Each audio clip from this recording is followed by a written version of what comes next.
ଯେତେବେଳେ ମାତା ଗାନ୍ଧାରୀର 16 ଜଣ ପୁତ୍ରଙ୍କୁ ବାସୁଦେବ ଶ୍ରୀକୃଷ୍ଣ ଏବଂ 5 ପାଣ୍ଡବ ମିଶି ତାଙ୍କର ବଧ କରିଥିଲେ, ଠିକ ସେତିକି ବେଳେ ମାତା ଗାନ୍ଧାରୀ ବାସୁଦେବ ଶ୍ରୀକୃଷ୍ଣଙ୍କୁ ଅଭିଶାପ ଦେଇଥିଲେ।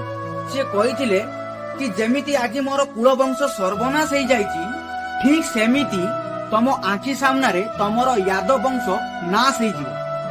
ଏବଂ ୟାକୁ ମଧ୍ୟ ବାସୁଦେବ ଶ୍ରୀକୃଷ୍ଣ ଗ୍ରହଣ କରିଥିଲେ।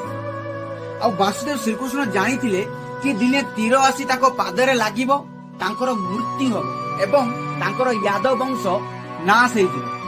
ଏବଂ ବାସୁଦେବ ଶ୍ରୀକୃଷ୍ଣ ଚାହିଁଥିଲେ ଏହାକୁ ରଖି ପାରିଥାନ୍ତେ, କାହିଁକି ନା ସେ ସ୍ୱୟଂ ଭଗବାନ। କିନ୍ତୁ ସ୍ୱୟଂ ବାସୁଦେବ ଶ୍ରୀକୃଷ୍ଣ ନିଜେ କହିଛନ୍ତି କି ଯାହା ଲେଖା ଅଛି ତାକୁ ହବା ପାଇଁ ଦିଅ, କାହିଁକି ନା ଯାହା ହଉଛି ସେଟା ତମର ଭଲ ପାଇଁ ହଉଛି। ରାଧେ ରାଧେ।